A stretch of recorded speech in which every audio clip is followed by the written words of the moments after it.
What's he like, Joe Burrow? Because, dude, watching him on the quarterback series, like, he gives me very much, like, he has, like, certain personality traits that you see in, like, super successful people. Yeah. Like, he just seems, like, laser focused. He seems a little goofy, but, like, it does not surprise me that he is a successful NFL quarterback. Yeah. I mean, honestly, like, I can't say that I'm not like boys with him or anything, you know?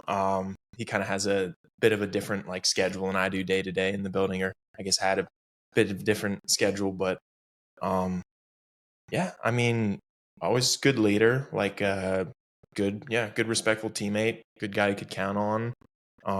Definitely, I think your assessment feels pretty accurate to kind of my experience. Just a very, very high level athlete, very high level brain, just ultra focused. I definitely, I have immense respect for like how he goes about his business. It is different, man. Like I don't know exactly how to describe it, but I do think a lot of athletes of that tier have a different wavelength, just a different level of mental focus they can tap into. Not saying that I am not good at focusing or whatever. Like I've It's felt different though. Yeah, exactly. And it's interesting to see guys who even amongst pro athletes kind of stand. There's levels to it. Exactly.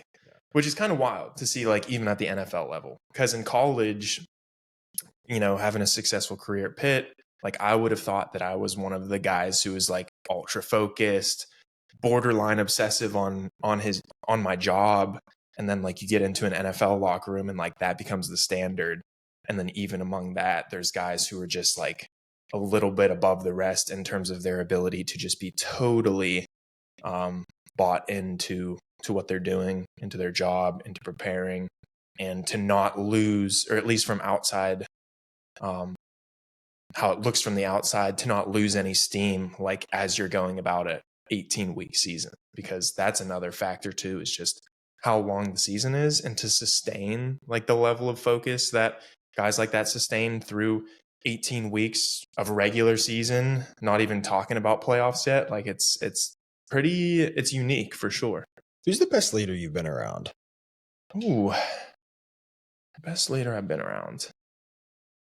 Well, my brain honestly jumps to two people. And one is just because he is a great leader, and I very much appreciated the way that he led our team, but was Kenny at Pitt. I think the way that he went about, obviously being kind of like the face of our program, but then also was a weight room guy, a tough guy, no matter what any media person tries to say. That's why I said, like, this is a pro Kenny podcast. I had Carlos Ofco on here, and we talked about Kenny, and I said the same thing. I was like, Kenny is one of the best leaders I've been around, and he was the first person that I met that actually made me believe in like the it factor. Yeah, like just like an energy type thing. Like you can't describe it unless you've been around it. Mm-hmm. But like the media narrative, particularly in Pittsburgh, drove me insane, and still to this day, drives me insane about Kenny Pickett. Because they just don't know him, or they haven't been around him in a real setting to know the type of person, leader, competitor that he is. Wait, are you saying the media can be dishonest sometimes? Yeah. No way.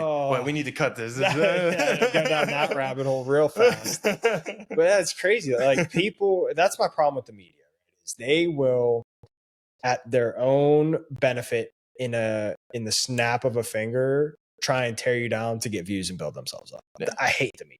Absolutely. Yeah. I mean, I definitely, it's a two-edged sword. Like it's, I guess it's a good lesson to learn, like for us fairly young into our lives. I know that's something that I've talked to my parents with at times. That's interesting about like kind of our young adulthood versus theirs, is just a general, like we're in a time in the information age where it is important to, you know, at times take it into your own hands to like find out where you're getting your information from.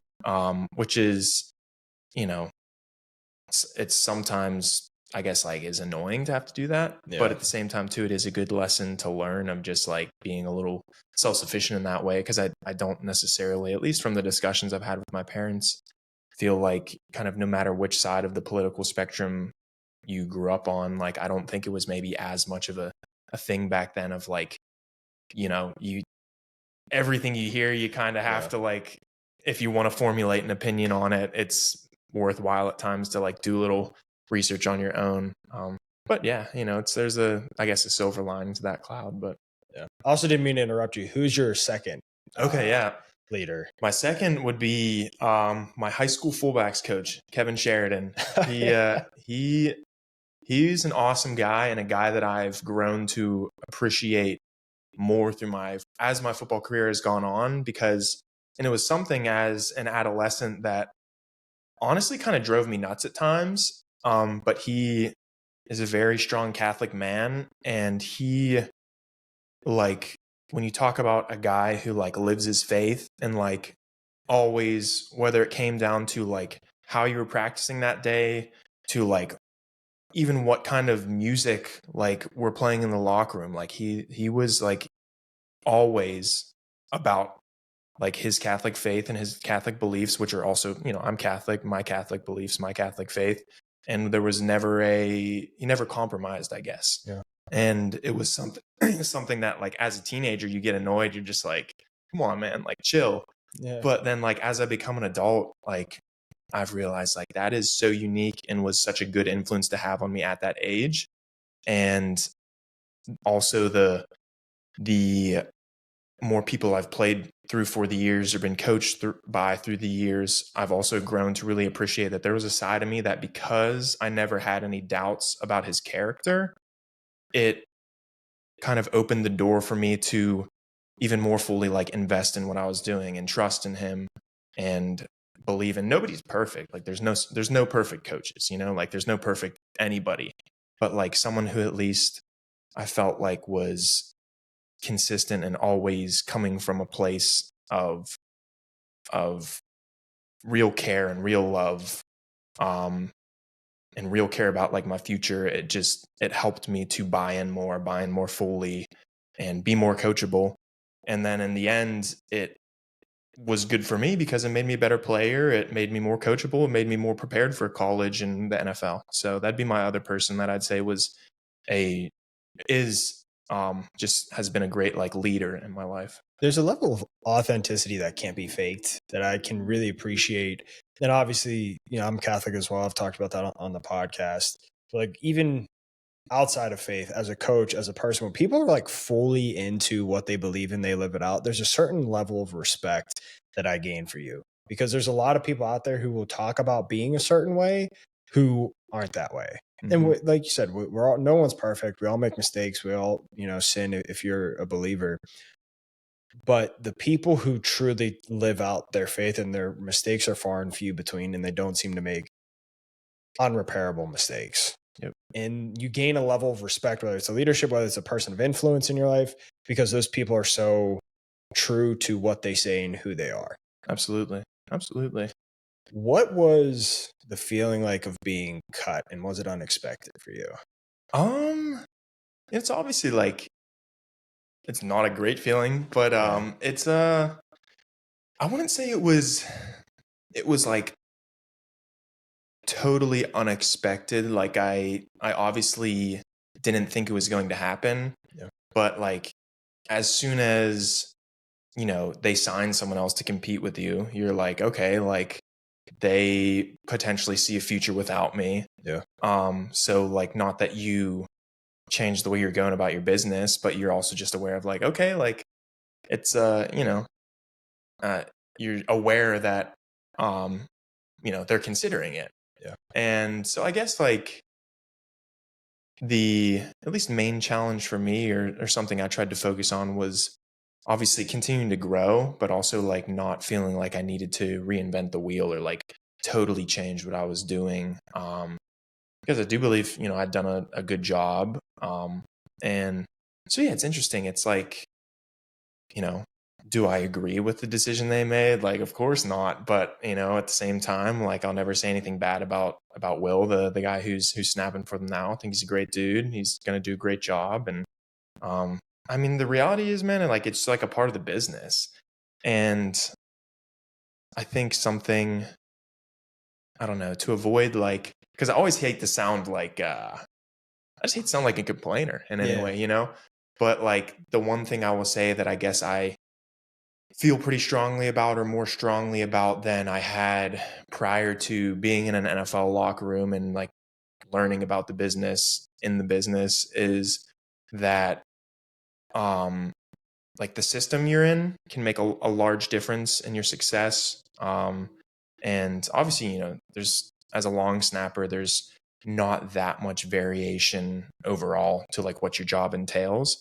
But just like the different, I guess, coaching styles of different coaches and different points of emphasis on what one coach emphasizes versus another coach emphasizes can make a huge difference in your performance, your perceived performance by them, just based on like what is most important to them and what they value the most out of that position. And I'm sure you've had similar experiences even in the college realm of like, you know, coming from Bucknell to Pitt, like just different, okay, here's what like is most important in this system for you to do. And if that doesn't align with your strengths and high points, like you can kind of end up in a spot where you're just like, if you let it get to this, you kind of doubt yourself and you're like, oh, am I any good at this? And it's like, no, you are good at this. It's just like there's different coaches and different systems that want to emphasize different things a little more than others. And, you know,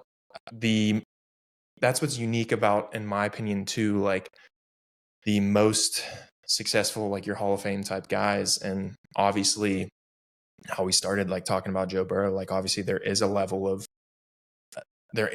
to it. And there are guys who are just on an insane level. But I also think too, just as much as guys like that are, for lack of a better term, like a unicorn in that regard, they also in some ways are a unicorn in regards of also falling like right into the right system that like has the right goals for them, or their goals for them align with what they're good at and what they're trying to do. And that can make a massive difference in the success of any football player's career.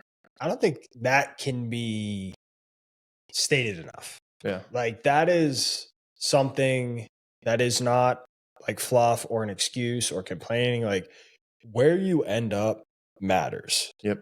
Right? Like who and what you're being taught, like those things make a drastic difference. Because if you were to ask any person on the street in their regular job, like, do you think it matters like who your boss is? Like, do you think it matters what you're being taught when you enter an industry? Yeah. Every person would say yes. But for whatever reason, everyone thinks that football and sports are just like this, like unanimous across the board. You're going to be taught one thing by one person. Everyone's going to have like a kumbaya agreement as to where it's and how it's supposed to be taught.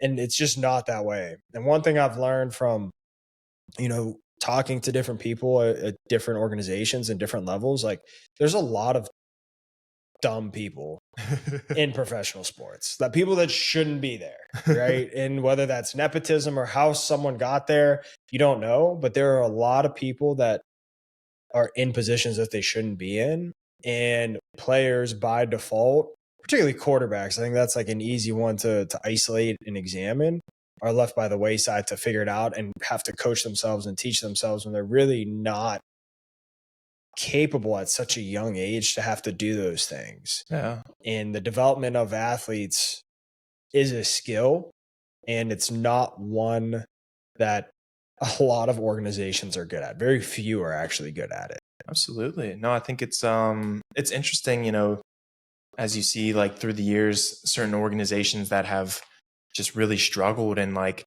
every kid dreams of being like the number one draft pick.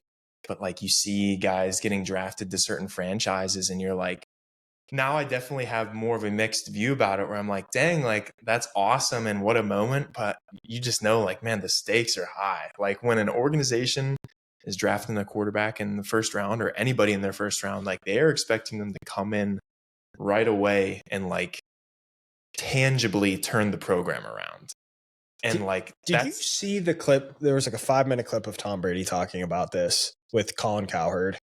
I don't know if I did, actually. Really good. Highly suggest you watch it. Anybody listening. It was like 5 minutes of just pure gold of him talking about this exact concept of like an NFL quarterback comes in and he's like, not everyone knows how to develop an NFL quarterback. Right. He's like, people, he used the analogy. He's like, some people are just physical education teachers that just somehow got promoted through the ranks. He's like, people have no idea how to do it. And he started talking about his development with Bill Belichick and how Bill Belichick eventually became like the pseudo quarterback coach. And because he knew defense at such a high level, he was able to coach the quarterbacks from like a different lens and teach them, hey, this is what you're looking at. This is the coverage. This is the pros. This is the cons. This is what you look at when a defense does this. This is where you want to check. And it was like really enlightening.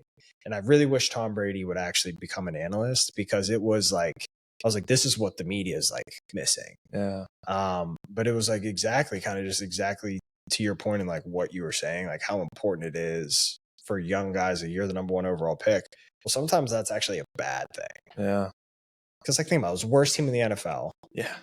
They draft you. You have to solve everything. They're drafting you to solve everything. Yep. And it's just like a pressure in like a space that it's like hard to relate to. Yeah. And it's a league nowadays where like you can put up 28 points in a game and still lose. Like, just it's interesting. I don't know. And I like my football knowledge, honestly, like as much football as I played, like my football knowledge ceiling is not extremely high. Like I played some fullback and tight end in high school. And then when I got to college, like long snapping became my role. And that's what I invested all of my mental and physical effort into.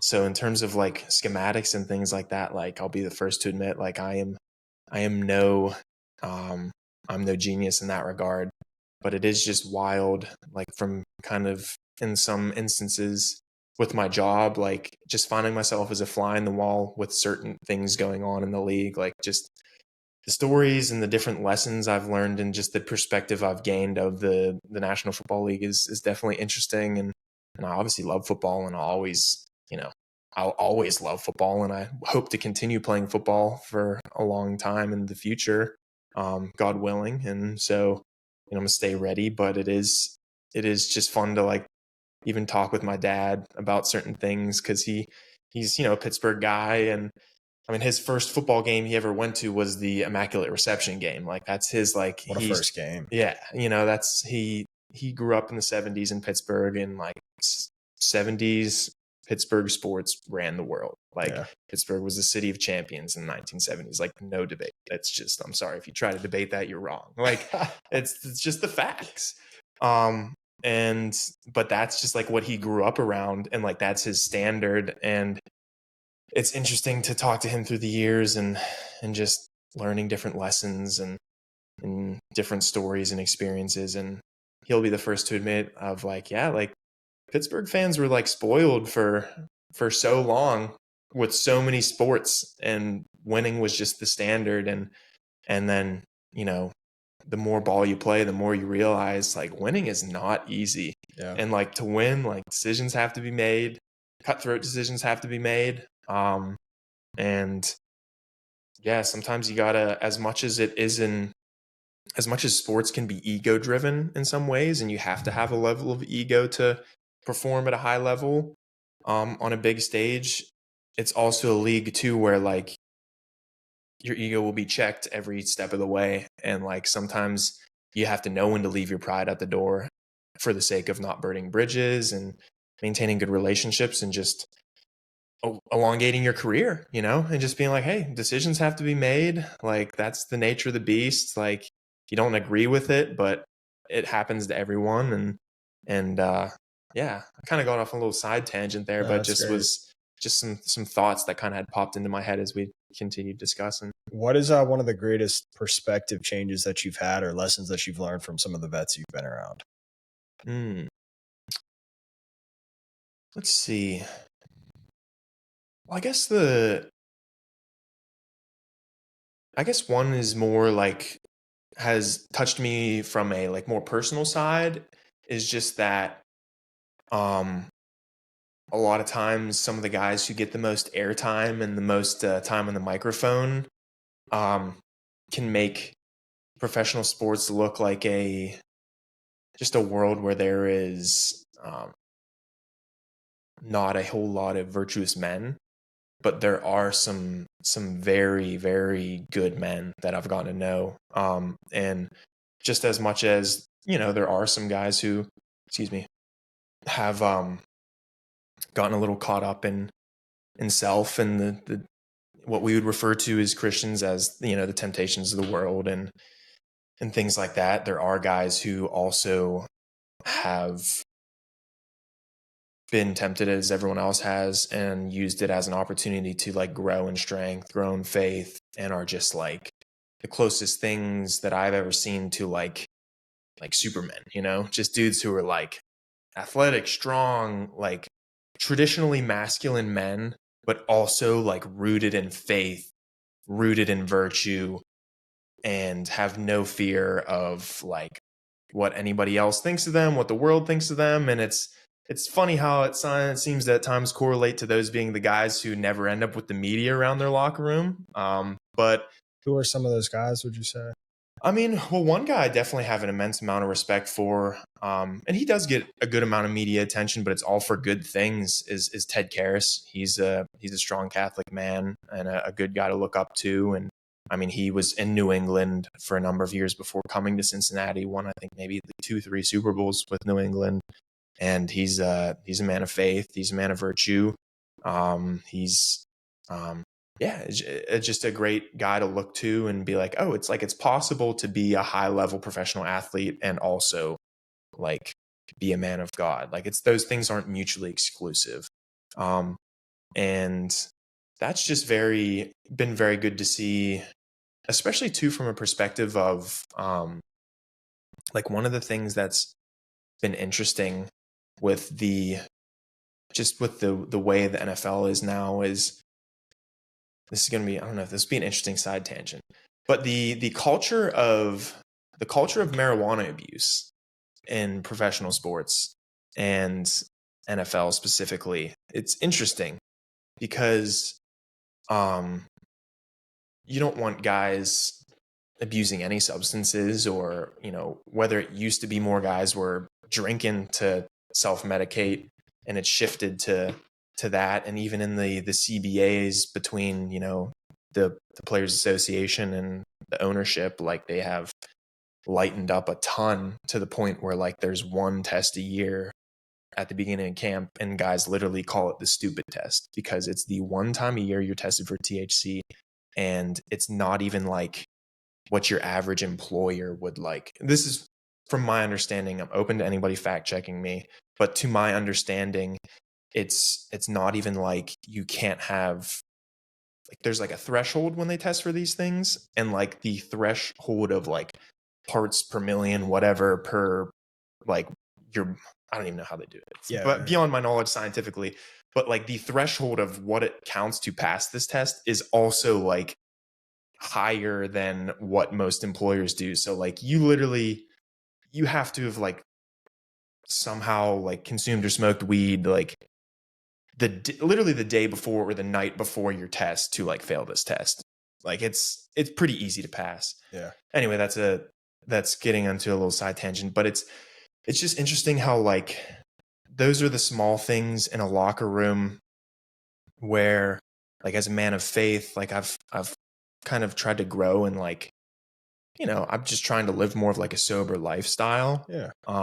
And it's one of those things that it's like definitely in some ways almost like accepted in the locker room as like, oh, this is just the norm. Like, yeah, it's better than drinking a fifth of whiskey after the game or something like that. Like, it's like the lesser of two evils in a lot of guys' eyes. But like from a Catholic point of view, you're like, well, you don't want to choose either of the evils, right. Like you want to avoid it altogether. And so having guys who like are rooted in faith and kind of go against the grain, even in those small ways where like of just being like, oh, that's not really like a culture that I like adhere to or something I want to be part of like my personality is good to see guys who are an example of that.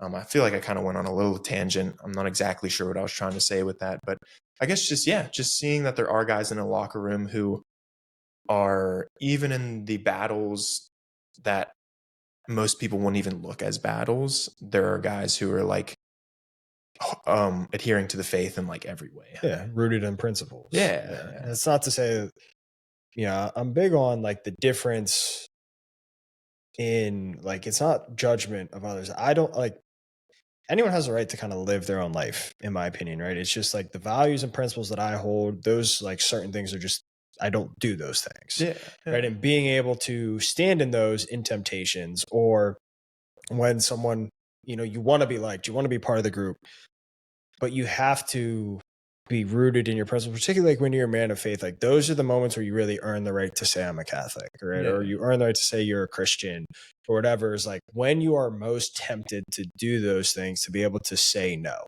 Yeah. And so I always reframe those scenarios, whether it was in the locker room or whether it's wherever. Like this is the opportunity to prove to myself like I am who I say I am. Yeah. And when people do that at a high level, like I said, you have like, at least I have grown to have such a respect for those people. Right. And it gives you like hope too. Yeah, exactly. It's like, if that person can do it, I can do it. Yeah. Right. And I think it is really special and unique to people who do that. Yeah. I think it's pretty awesome. For sure. And it's by no means like coming from a place of judgment towards others. And like in Ohio, like it is, like marijuana is recreationally legal. So like it's like, is it recreational legal here in PA? I think so. I know it's decriminalized. Yeah. I'm not sure. I haven't really looked into it. But it's like, hey, if you're in Ohio, like, and you're a law abiding citizen, like, and you're not, and that's not a part of your faith, like, I'm not going to judge you. Like, it's not something I'm going to do. Listen, some of my best friends do it like all the time. Like, I don't care. Yeah. It's just not something that I do. Yeah. And like you said, the perception of like what the NFL is or what professional locker rooms are like may be different than what they actually are. Mm-hmm. And it's a much different demographic than what people may assume because of guys like you're speaking about. Absolutely. And then, obviously we're all imperfect people too. And I'm not coming from a place too of being like, this is like, I've always lived up to that. Because it's certainly something that I've tried to grow through the years, and just with kind of, as we were talking about when we were working out earlier, just like different points in time in history when you kind of, for whatever reason, like you just take a step back and you think a little bit and you're like, all right, what are the things in my life that like I'm not living up to what I profess to believe in?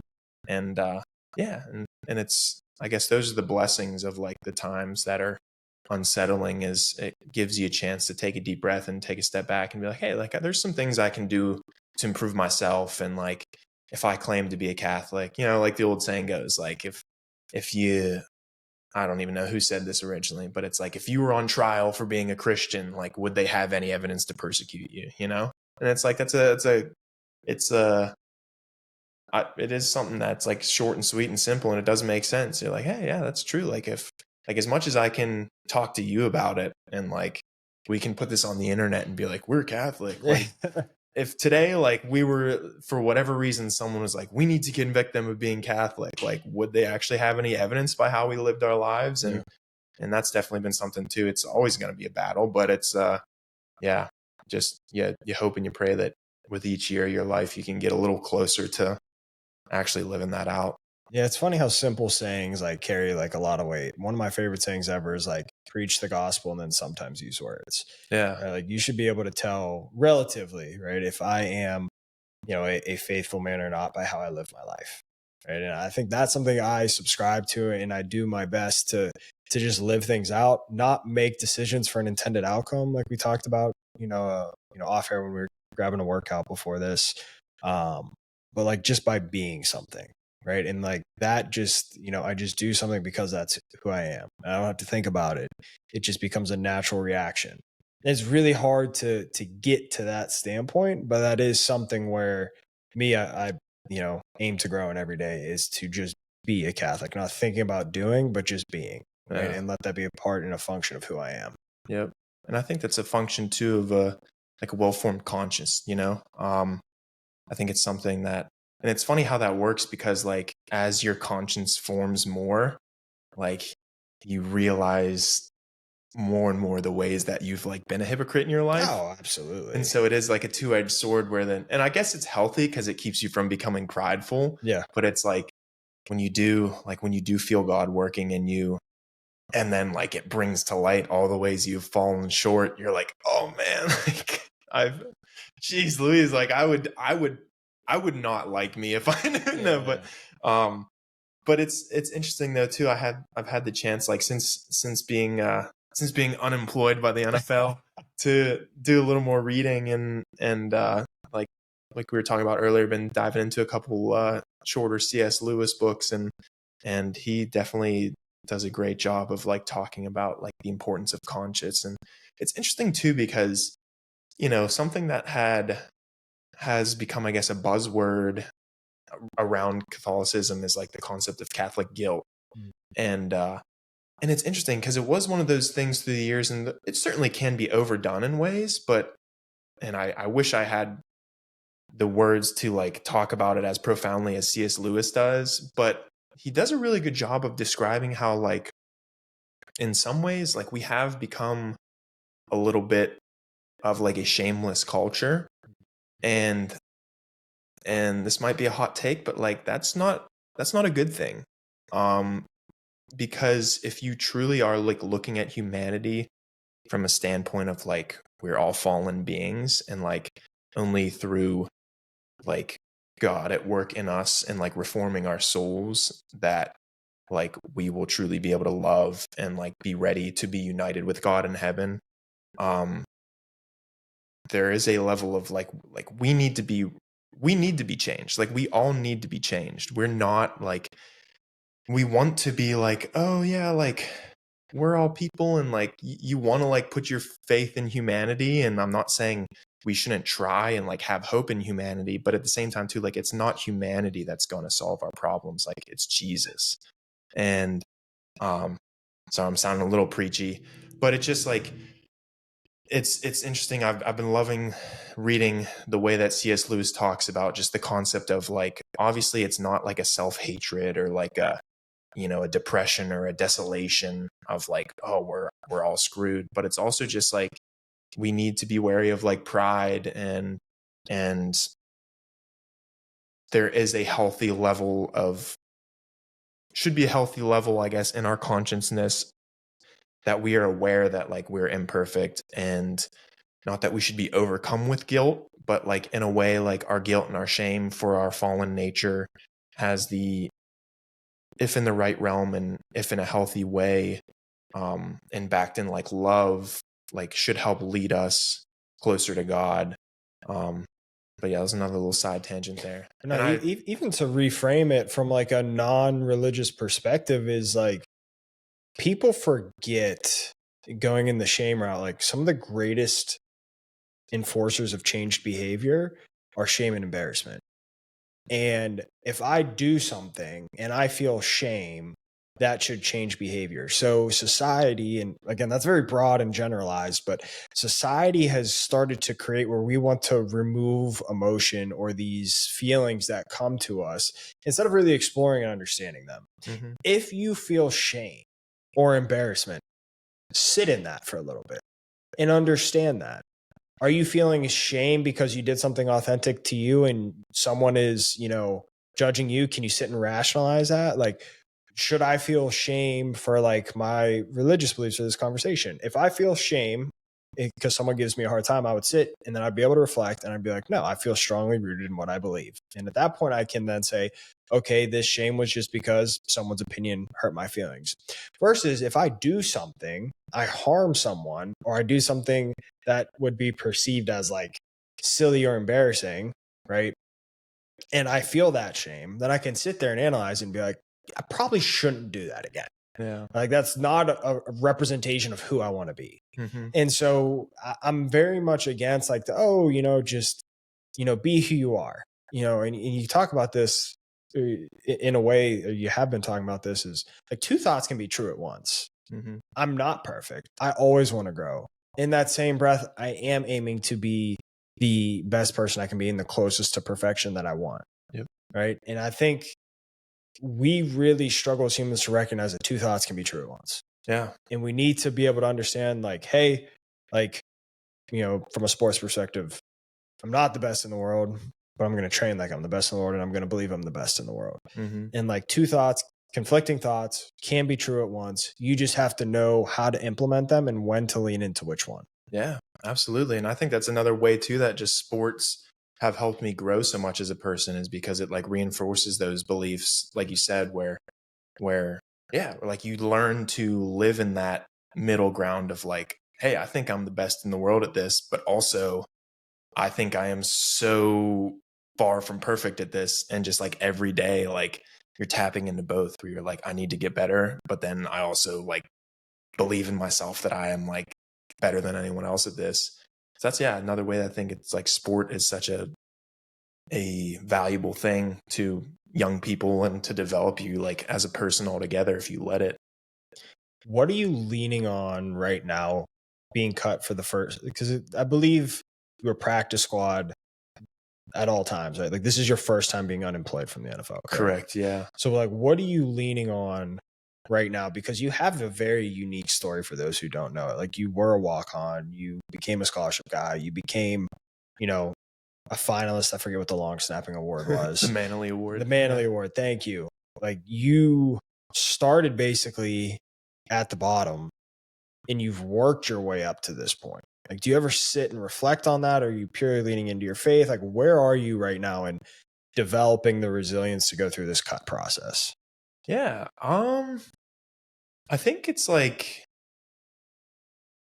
just relying on the things that have even gotten me this far. And it has been nice to have the opportunity to reflect a little bit, and like, you know, I'm very close with my family, and like blessed to have a very close family, and they're always, you know, my biggest fan and biggest supporter, and they are never slow to encourage me and remind me like to be proud of the things that I've accomplished up to this point. And so I'm really grateful for that. But in terms of my day to day, it's really just like going back to the disciplines and continuing to try to develop more disciplines that have gotten me to this point. And like, you know, those things like keep me plenty busy. Like I've gotten more into, you know, since I'm on my own and I'm not eating like meals at the facility every day for a team, like I'm more into meal prepping, and like, so that keeps me busy. And it's like, these are things that I've learned through the years, and I'm grateful that through the years in my times when I've had a little more time, like in the off season, especially in the league, and I've been kind of training on my own, but also had a little free time, like starting to learn to cook and meal prep and stuff. And then now it's like, okay, it's like, I'm really not changing a whole lot of what I've been doing, I guess, is the long and short of it. I'm just like staying close to those disciplines, and then trying to use the additional free time I have to do things that develop me mentally and spiritually. So those are the things I'm really like leaning into at this point in time. And I guess, yeah, it's like a boring answer, but because of my journey up to this point, it has in some ways been a pretty like smooth transition of like, I'm not doing anything different. Like, yeah. I'm still working out hard. I'm still snapping. I'm still running. I'm still eating healthy. I'm still sleeping good. And like, those are the things that I did for my job every day. And those are also the things that like I enjoy doing. And so like when I'm years done with playing football, like I still hope to be doing those things. So yeah, those are the things that I've been like rooting myself in. And it's been, well, I guess it's been like uplifting, because now that I've seen that like I've built those disciplines through the years, and so I've just continued to do them, like it's like gives me a level of reassurance that like everything's going to be fine, because I just still wake up every day and I'm like, all right, I'm going to get, 3% better today, and I'm going to eat healthy, and I'm going to sleep good, and I'm going to snap well, and then if my phone rings, it rings. If it doesn't, it doesn't. So yeah, I guess it's just been cool that like my life hasn't really like changed that much other than like not suiting up for a team. Which also reassures me that whenever I do get that call, if and when it comes, like I will be ready to just step in and go. So are you a routine oriented person? I would say so. I'm definitely routine oriented with like working out and eating. Like I have really started to enjoy the process of cooking my own food and just keeping track of, my macronutrients and protein, especially and things like that. Just because with football, I'm always trying to keep on a little more weight. And so I'm kind of at a point in my career where I'm like, hey, if I want to do this sustainably for a long time, like I'm not compromising like my cholesterol and heart health to like to hit a certain number on the scale, like realistically. So I'm like, all right, if I need to be 240 like for the next hopefully 10 years, I want to do it in a way that's not detrimental to my health. I'm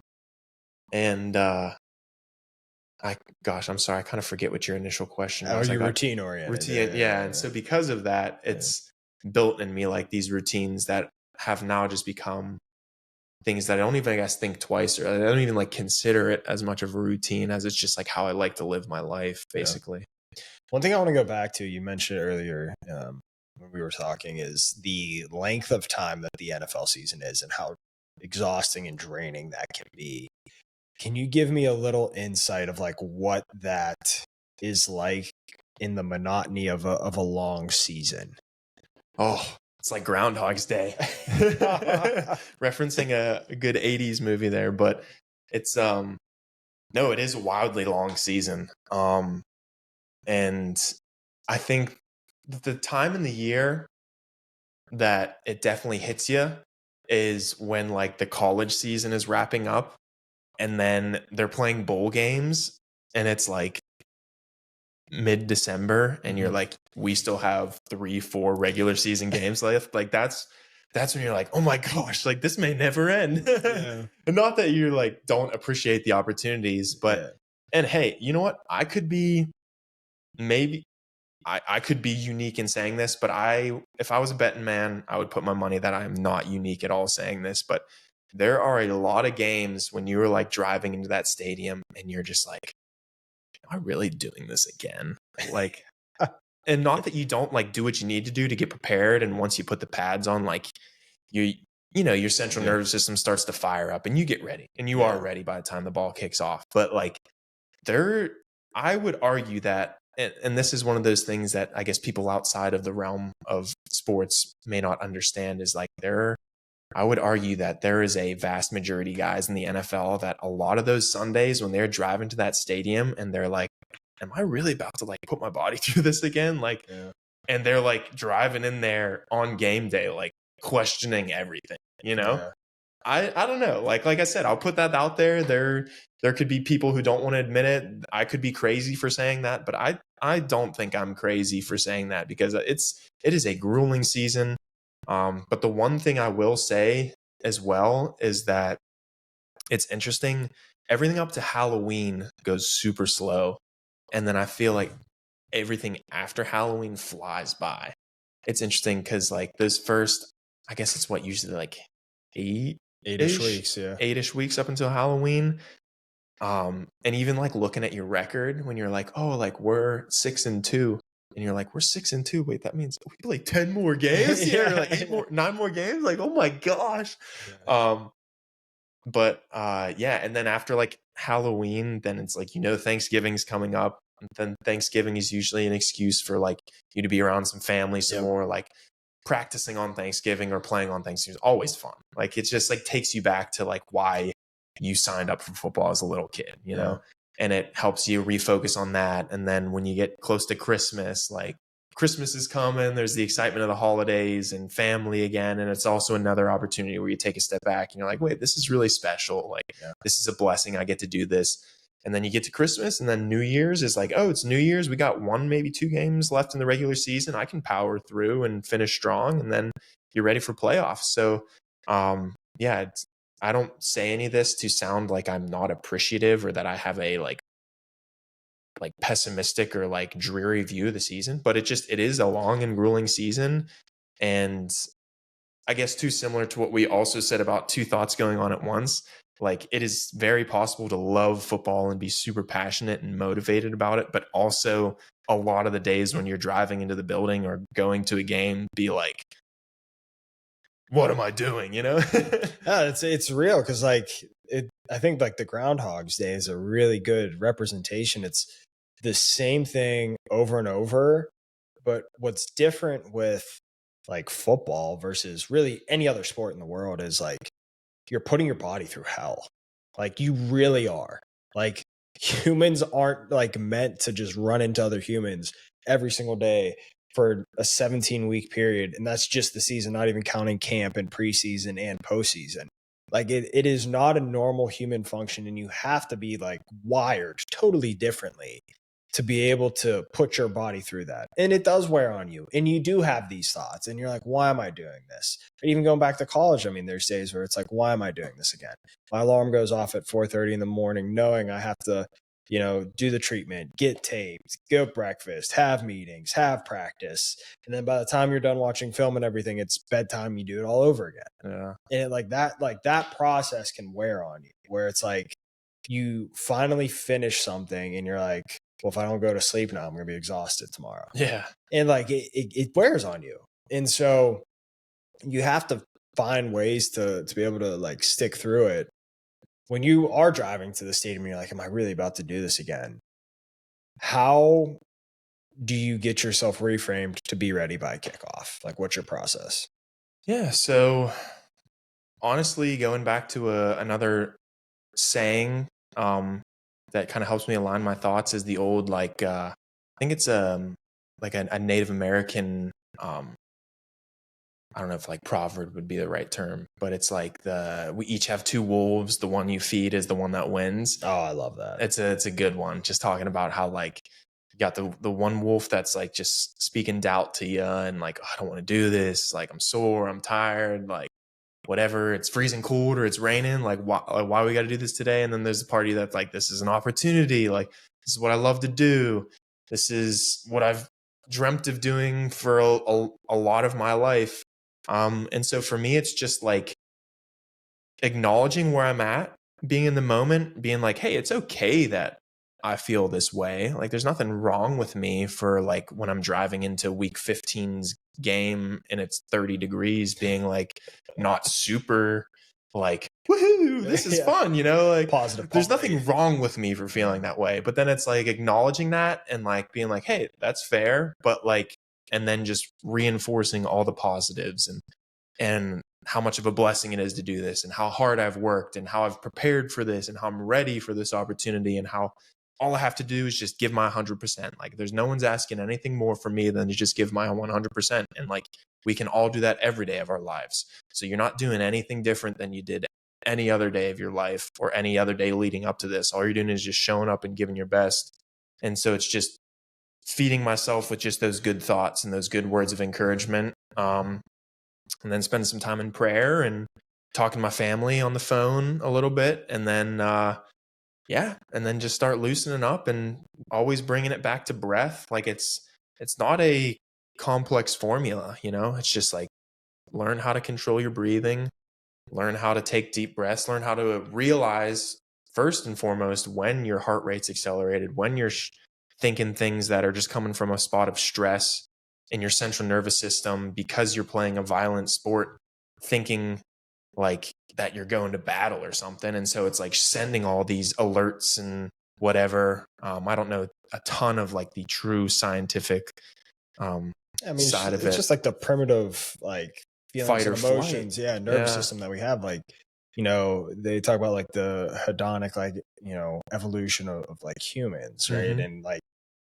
those same emotions and like heart and like physiological responses that you're discussing, they saved you thousands of years ago from being eaten by a lion or a saber-toothed tiger. Yeah. Right? Like those same things. And so now it's just, hey, those have grown to show in different areas, and the ability to understand those, control them, and really understand like what those are telling you is like such a simple but hard thing to do. Absolutely. And that'll be one of the things I'll be most grateful for playing sports all those years, even when I'm done, is that it's really just taught me like so much about understanding myself and how my brain works and how to be prepared for whatever life throws at me. Yeah. The quote that you just brought up, one, like, people can sometimes like trash, they call it like quote porn is like the joke, but like maybe men in particular, I don't know about women as much, but like sometimes a good quote is all I need to hear. Yeah. Like in that quote, you know, which wolf you feed is the wolf that grows. Like it just reminds me so much of the Tony Robbins like quote, like you don't experience life, you experience life that you focus on. And he tells his in a story about his father where they were incredibly poor growing up. It was Thanksgiving. Someone, I don't know who it was, and I'm paraphrasing, may mess up some of the details, but someone brought like a turkey and like food to deliver to their house. And the dad tried to slam the door, and the delivery man put his foot in the door and was like, here, just take the food. And the dad was like, no, we don't take handouts. Tries to slam it again. And the guy's like, no. And then like Tony's like family, like I think it was Tony as a kid or like his siblings, like kind of like walk up to the door, and the delivery man said something along the lines of like, don't be prideful, like take the food for your family. And so his dad takes the food, slams the door, and goes in. And Tony's like reframe of that is like he was so focused on being embarrassed that he couldn't provide for the family that he couldn't just realize someone was trying to do something nice for him and that we could have food for Thanksgiving.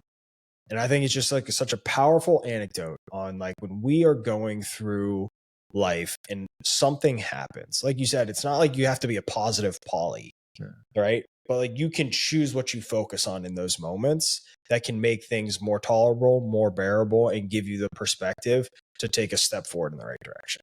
Absolutely. And that takes me back to as well, like a thought of,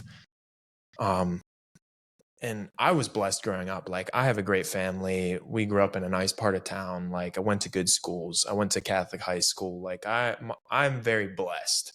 But at the same time too, like I do strongly feel no matter what your background, like someone helped you get to where you are. And sometimes, especially as men, there's a pride aspect of like wanting to be a self-made man, but you're like stealing some of the joy that you could have from your experiences and your victories by like not acknowledging the fact that like someone helped you get to where you are. And yeah, I don't know, that just what you're saying about that story just kind of made me think of that too, where it's like take the help that's given to you and like be grateful for it and don't let your pride get in the way. And just, yeah. And it's great.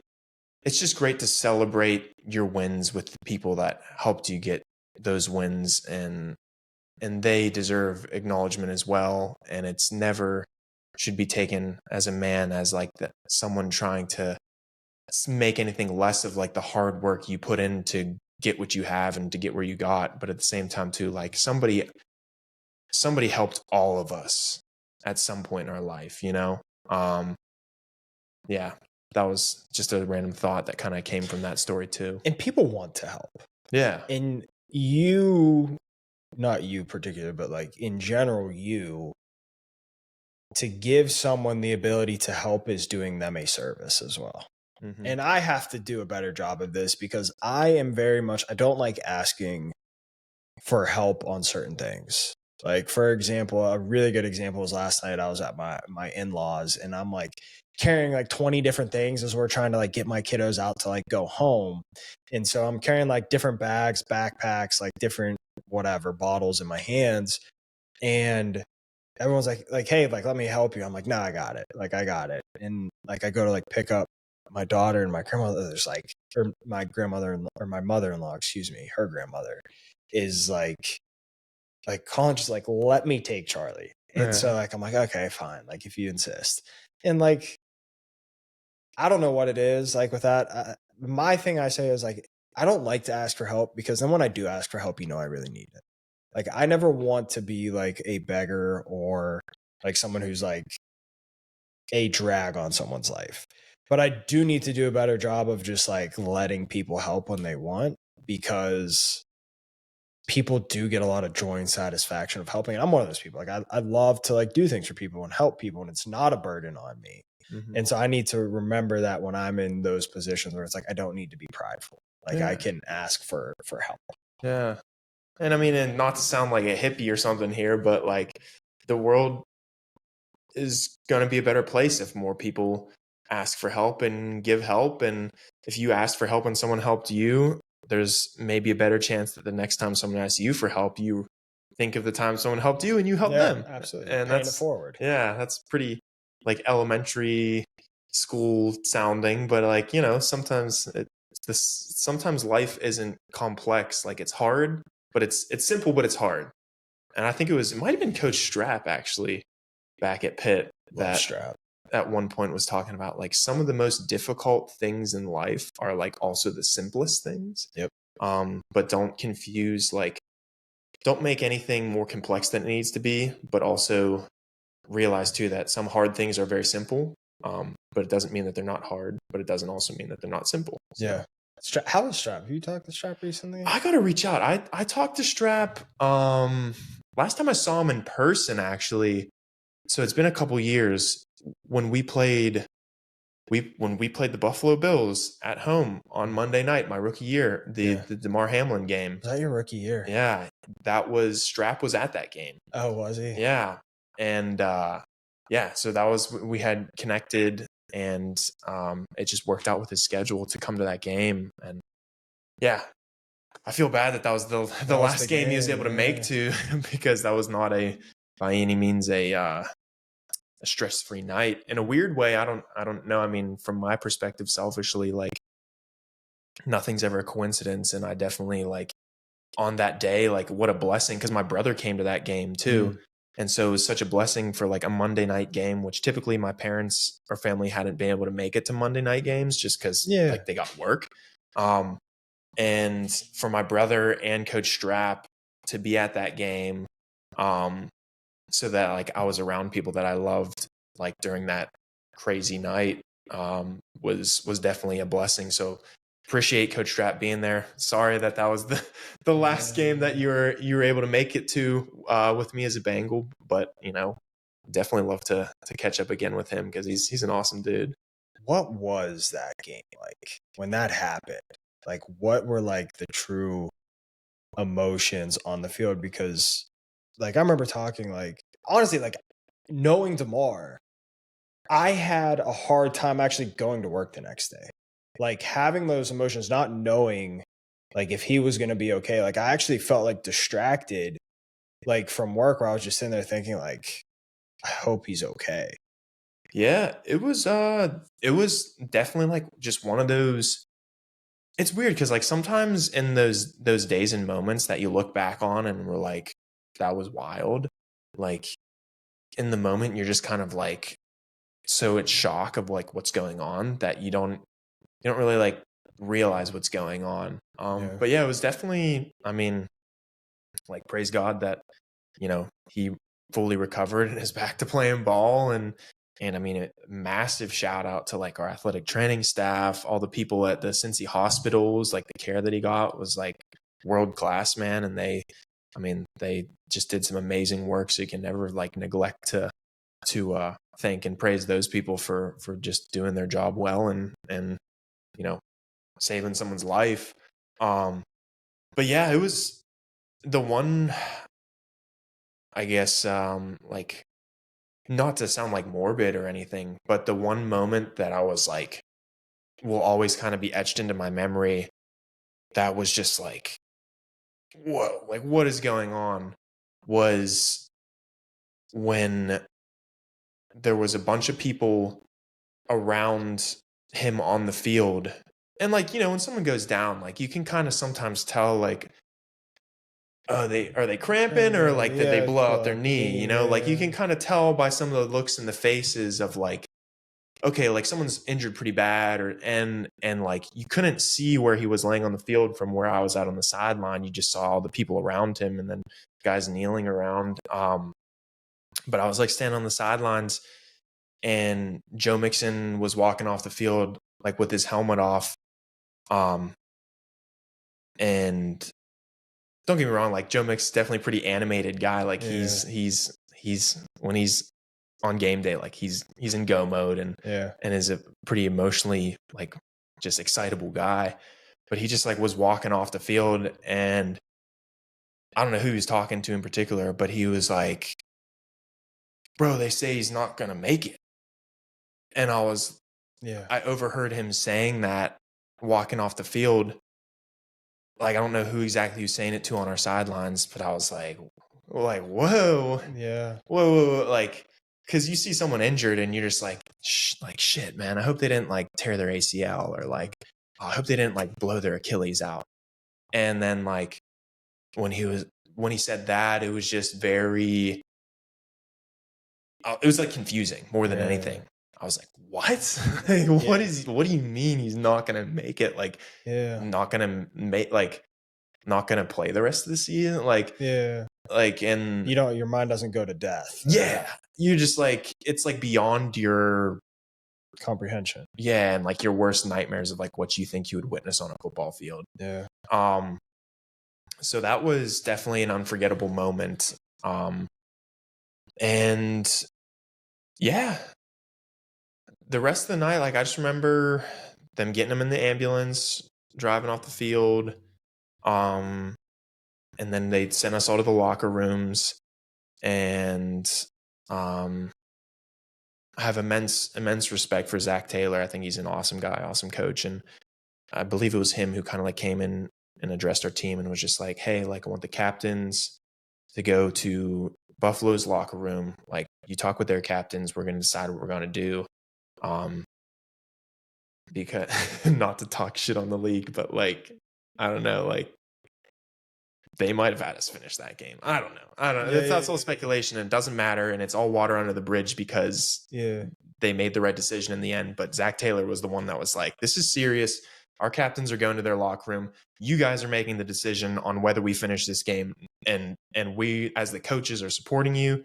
Yeah. We don't care if they sue us, if they fine us. Like, you guys are making the decision. Yeah. And that's something I have immense respect for him too. Yeah. And just know that he's like a good man for doing that. And our captains went to their locker room, and I guess they discussed it.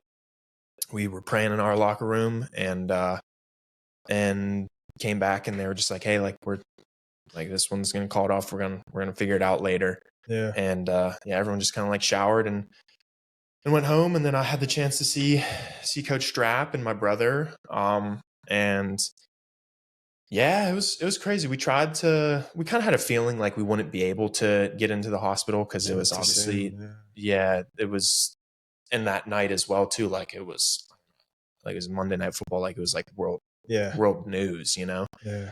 And, but we were like, we'll like pop by just to see if there's any chance we can get in. And we weren't able to that night. But luckily a day or two later, Tyler Boyd was going. And so I was able to go with T Boyd and see Damar in the hospital and get to just, show my support and do whatever I could. There wasn't really much I had to offer other than just trying to be positive and say what's up, and, grateful for his family for letting me to come visit. And do you think you would have been able to play after that?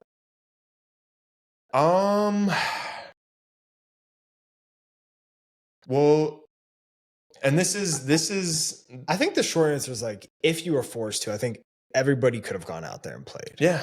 But it's like the type of mental state that you would have been in is like the question. And that's where it does get more into is it right or wrong? And as a pro, yes. And this is not intended to come off in like a cocky or like me trying to beat my own chest way. Yeah. Like as a pro and learning to be a pro, yes, I could have gone out there and played. Would it have been my best performance? Probably not, because I probably would have been immensely distracted. Yeah.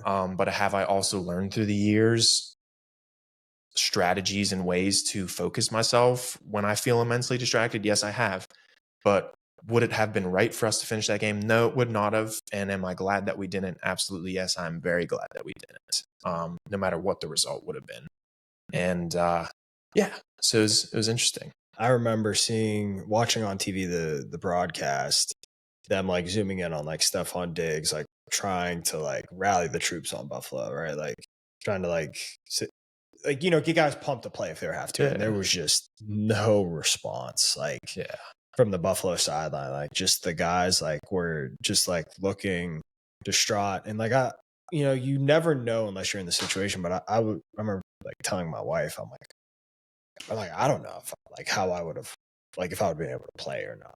Like you just don't know, right? Yeah. And you don't know how you're going to respond. And like, I can't believe Damar's like still playing.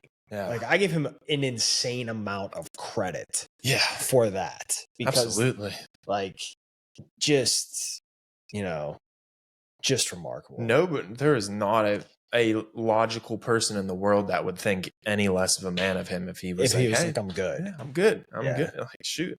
Anybody that's played any amount of football, especially in the collegiate or professional level, anybody who decides to hang it up, I have zero judgment for it all. Just after like even my experience as a long snapper, which is by no means the most physically demanding position. Like, yes, is it a challenging position and a very precise and mentally taxing position because of the scenarios and situations you have to operate in. But at the same time too, like, dude, anybody who just decides like, hey, I've had enough, I've gotten what I've wanted out of this game, and thank you, football. Like I don't judge anyone at this point, because it is a taxing game in every way.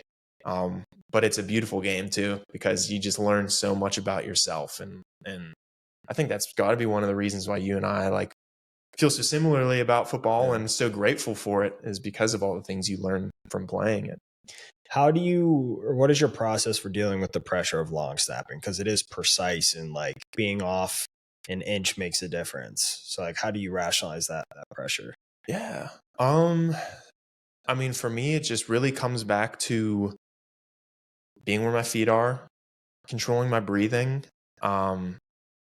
And I mean, that's like literally the main thing is just like controlling my breathing, like making sure I take a deep breath. There's little tricks of the trade too that I've learned from, do you remember Kristen Mackle from Pitt? She was like the name. Yeah. She was like our Pitt sports psychologist. Yeah. That's how I know. Yeah. And so was really grateful through the years, to get to work with her at Pitt and through my time in Cincinnati as well. Have kept in touch and checked in with her, and, just little small things to help you control your breathing, to help activate different parts in your brain. Like a silly one, I mean, it's not silly because it works, but it sounds silly, is like literally when you're running on the field, like thinking left, right, because and I'm probably going to butcher the scientific side of this, but from my understanding of what I've been taught, it quiets or kind of overpowers the emotional side of your brain with the logical action side of your brain. And so by like correlating your left foot and your right foot with your thought of left, right, it's like basically just quieting the side of your brain that's not thinking logically or not thinking about task completion. It's like an anchor. Exactly. Yeah. And then just breathing, like the old box breathing is a massive technique. I mean, there's a reason why freaking like Navy SEALs do that, because it works. Like it calms your heart rate. It gives you enough oxygen to think straight.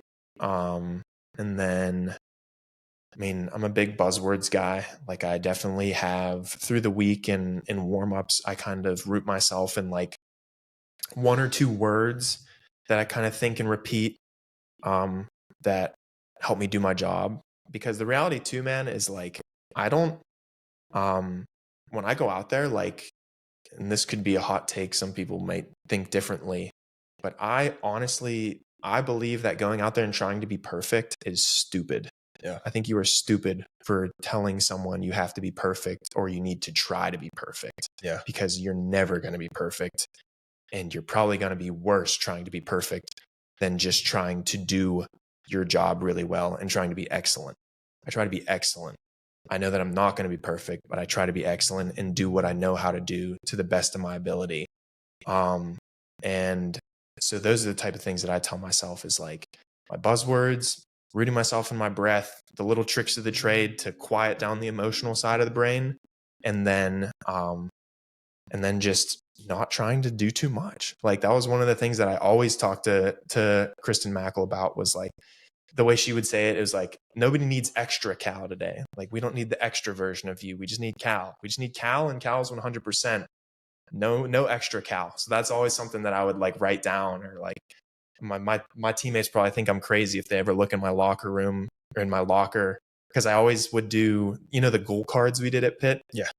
I started doing one daily at Pitt, and then carried that on into the league of just like what my goals for practice were. And it would always be like something technical, something mental, maybe something spiritual, and just like 3 kind of things that I could remember and carry with me throughout the day to kind of root myself in. And no extra Cal was always one that pretty regularly like found itself on my like game day goal card. But yeah.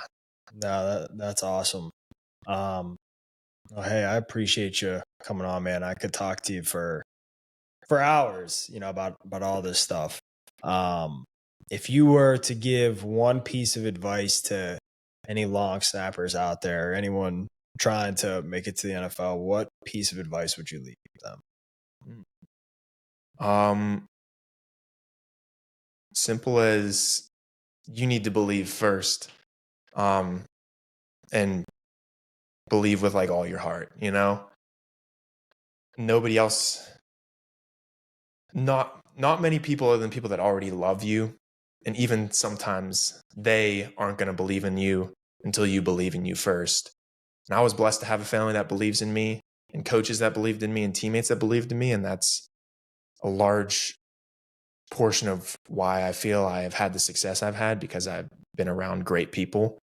And so I'm super grateful for that. But you need to believe in yourself before anyone else is going to believe in you. And the more you believe and people doubt you, that's also going to strengthen your belief in yourself, because you're going to be like, no, I can do this. And then the more you believe and people believe in you, also the more you're going to believe in yourself, because you're like, yeah, they believe in me too. So just believe in yourself. And if you do something with your 100% effort,